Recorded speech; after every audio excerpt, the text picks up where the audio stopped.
desde dezembro ou Desde outubro de 2012. Exatamente. Hoje é a primeira vez que nos convidou para fazer este programa que chamamos de Projeto de Sociedade, que começou aqui no 29 de maio, com a exposição, e agora o segundo passo é esta maratona de entrevistas. Bem-vindo. Obrigado.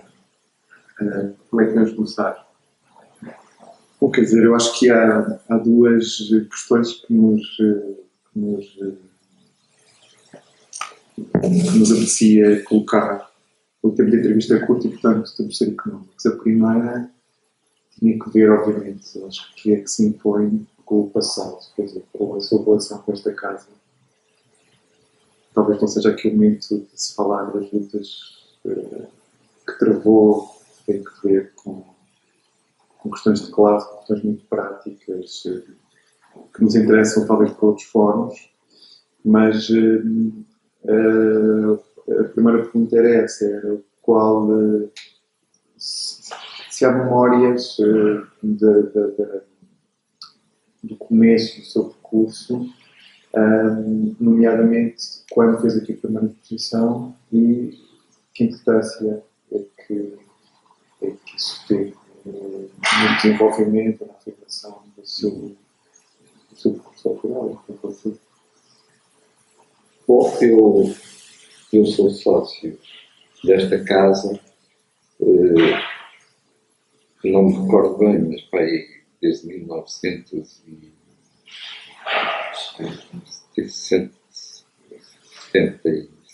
mais ou menos. E, portanto, eu andei por aqui como todos os artistas deste país andaram por aqui. Eu pertencia também a uma outra instituição, que era a Sociedade Cooperativa de Gravadores Portugueses. E aí também eu tive um grande contacto com muitos artistas importantes, melhor que havia na altura, eu cheguei a conhecer na altura, e éramos, enfim, trabalhávamos lá, por exemplo, ao Almeida Negreiros. E depois todos os outros, Maga, etc., o Alcão, mas digamos, essa instituição era mais uma oficina do que propriamente uma instituição com este tipo. A Sociedade Nacional das Artes, que eu conheci na altura, portanto, eu vim para cá nos anos 70, tinha regressado da África, 74, mais ou menos. Eu não sei se antes de ir era sócio, se não era, isso é uma questão. E portanto, eu depois de regressar da África, fiz-me sócio e andava por aqui. Fiz realmente aqui 2 ou 3 exposições nessa altura. A primeira exposição foi justamente aqui nesta galeria, mais ou menos, que era uma exposição de gravuras. Depois, mais tarde, recordo-me de ter feito uma exposição de desenhos na galeria, chamada na altura Galeria de Arte Moderna, que era ali na Cava. Bom, e muito mais tarde, não sei, há meia dúzia de anos, fui convidado pelo então Presidente da Direção para fazer uma exposição no Salão, e que foi uma exposição onde eu apenas expus 5 obras, mas de muito grande formato, e que se chamava Os Impérios do Fim. Digamos que é o que me recordo em termos de exposições individuais aqui na Sociedade. Entretanto, participei noutro tipo de exposições coletivas, que aqui se realizavam, que eu agora não me recordo de algumas, mas lembro, por exemplo, de uma exposição que se chamava A História de Trás para o Marítimo. Lembro-me de ter participado numa outra exposição, Papel como Suporte, e mais em algumas, mas francamente não. Se me perguntar se eu era um assíduo frequentador desta casa, quer dizer, mais ou menos, mais ou menos. Nunca, eu realmente pertencia sempre a uma ou outra direção, mas como suplente, porque eu não tinha, não sei se não tinha vocação, se não tinha tempo para ser mais do que isso. Até porque, enfim, em virtude da minha atividade artística, eu viajava muito e estava muito tempo fora, que aliás continua a acontecer, mas de qualquer modo tive de reequacionar algumas coisas. Depois, o tempo foi passando, realmente eu dava-me muito bem com as pessoas da casa, mas especialmente em determinada altura tinha aqui quando o presidente da direção foi o pintor Fernando Azevedo, realmente houve uma grande, um bom relacionamento e enfim, nós estávamos muito bem e foi um período importante, não é? De relação pessoal. E portanto andei sempre um pouco lateralmente aqui nesta até que há uns tempos desta parte, há uns tempos desta parte, mais ou menos há 2 anos, desta parte, andavam a picar-me para eu aceitar ser presidente da direção. Eu francamente, eu continuo a pensar que não tenho jeito para ser presidente de nada. Mas muito sincero. Mas, enfim, quase que me disseram que, de acordo com os estatutos, eu tinha de aceitar. Não é? E depois acabei por aceitar presidir esta instituição, que é uma instituição centenária, e, portanto, isto não é um lugar comum, mas quer dizer, ser presidente de uma instituição dessas é uma grande responsabilidade, porque, pelo menos, não se pode fazer menos do que já foi feito.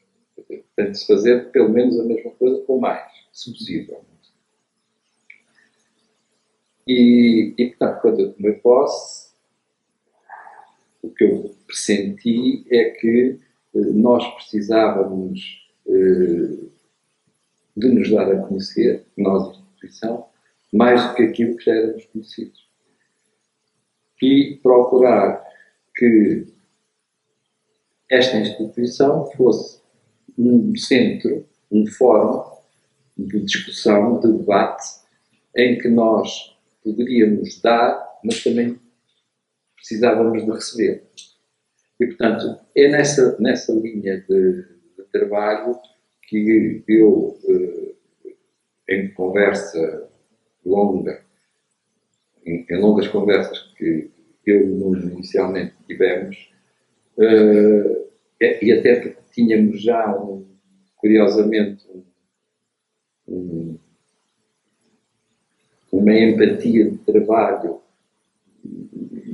3 projetos ou 2 projetos que foram recentes, um deles foi no Algarve há 3 anos, e depois o Centro Internacional das Artes de Guimarães, que aí foi realmente uma coisa, um trabalho de grande profundidade.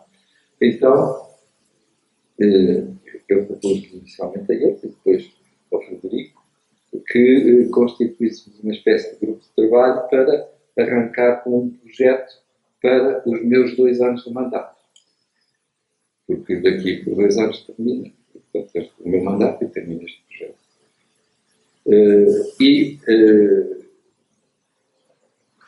Nesta ordem de raciocínio e nestas coisas, então resolvemos fazer o projeto que agora apresentamos pela primeira vez e que, no fundo, em princípio, o que se pretende é que a Sociedade Nacional das Artes é uma instituição da cidade de Lisboa, além de ser uma instituição nacional, é da cidade de Lisboa, está aqui implantada, portanto tem aqui as suas raízes tenho um longo percurso de encontros, de relacionamento com outras instituições e continuar a ter, e portanto, nós agora pretendemos começar a borbulhar.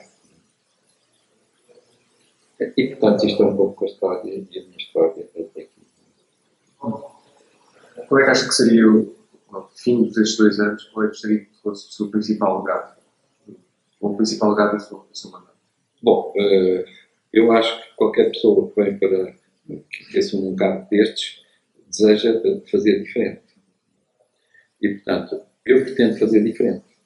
Sem trair, obviamente, todo o passado da instituição, que aliás estão bem definidos nos estatutos da própria instituição, mas, sobretudo, tornar esta instituição contemporânea com o seu tempo. Portanto, que ela, a par e passo, siga os acontecimentos e que mergulhe neles, de modo a estar com o seu tempo.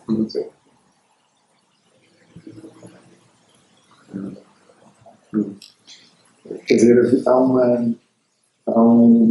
uma parte substancial bastante importante da sua atividade no âmbito da Sociedade Nacional de Belas Artes, enquanto sócio, enquanto membro.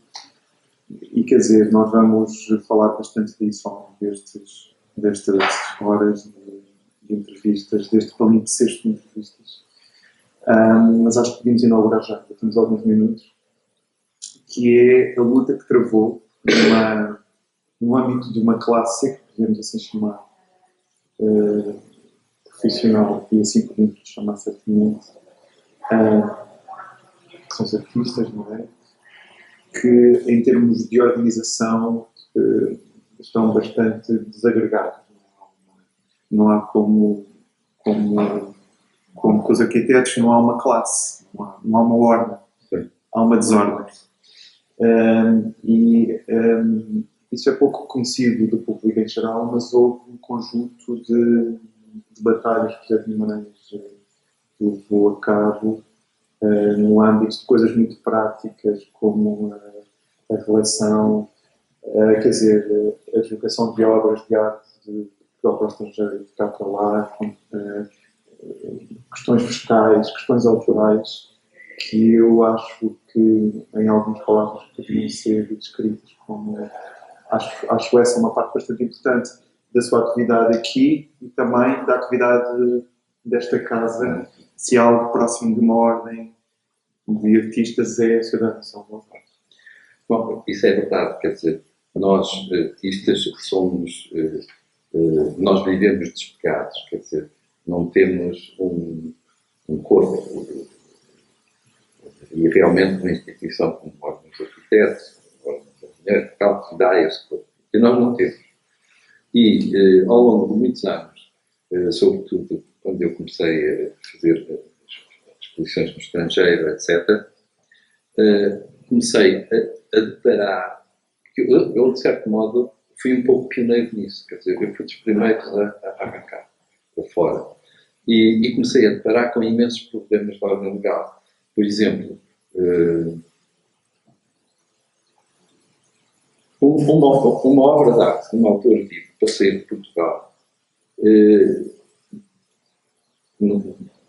olha, isto foi antes do. Ainda era secretária de Estado da Cultura, a Teresa Gouveia. Antes disso mesmo, e com ela.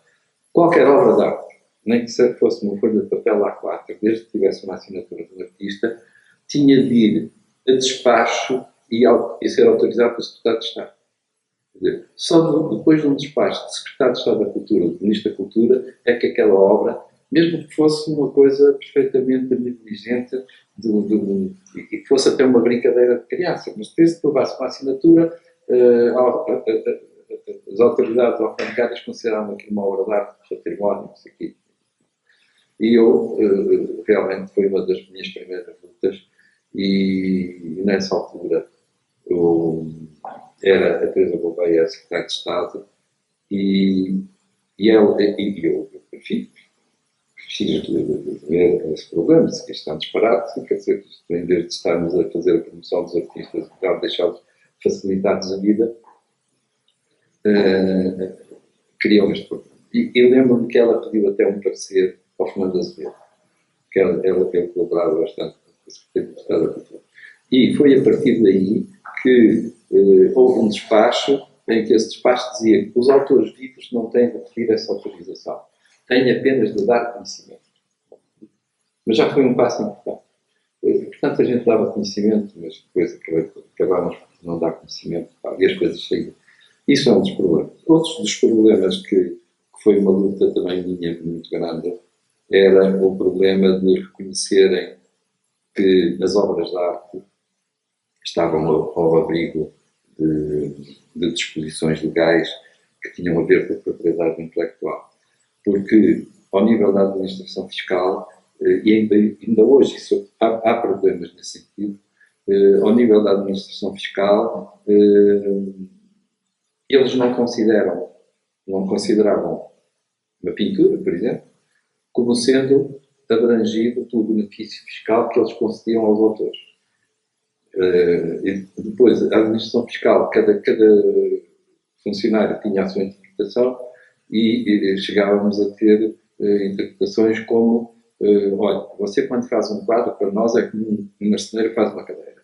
Portanto, é um objeto, vende-se, portanto, é uma mercadoria, não tem qualquer...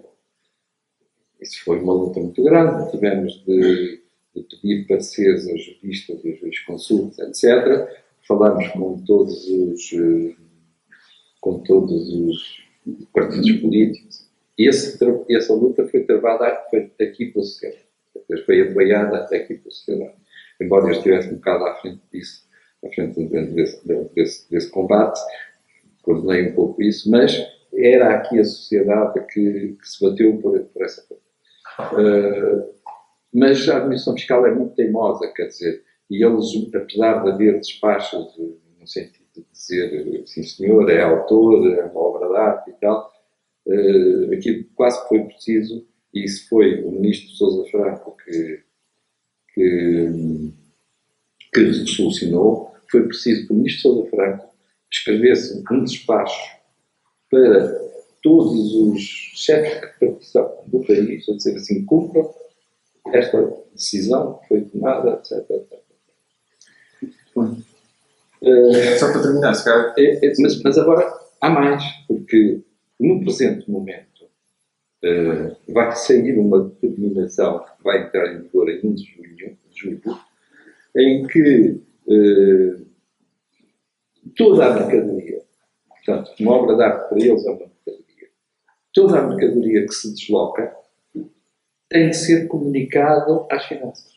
Quer dizer, o pintor faz um quadro em sua casa e traz o quadro da sua casa para aqui e tem de telefonar às finanças e dizer assim, olha, eu vou sair com um quadro daqui para ali. O meu número de contribuinte é este e o número de contribuinte do outro que vai receber é outro. É tal. Não é? Quer dizer, isto é um sistema perfeitamente de controle nazi das pessoas e das coisas. Mas, autenticamente.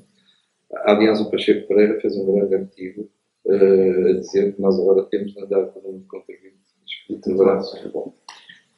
De maneira há imensos problemas relacionados com os artistas, com as obras de arte, etc., que deviam ser tratados a nível de grupo, mas não a nível individual, que é o que acontece.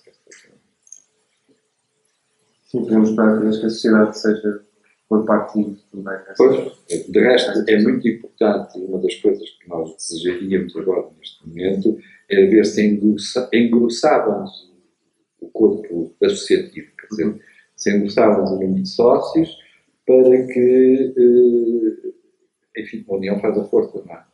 E podermos, então, esgrimir com a administração. Acho que um ótimo mote para outras conferências no ótimo fim. Muito obrigado. Obrigado. Passamos agora para uma dinâmica do indivíduo. Estamos na terceira cadeira. Nós também fica para entrevistar.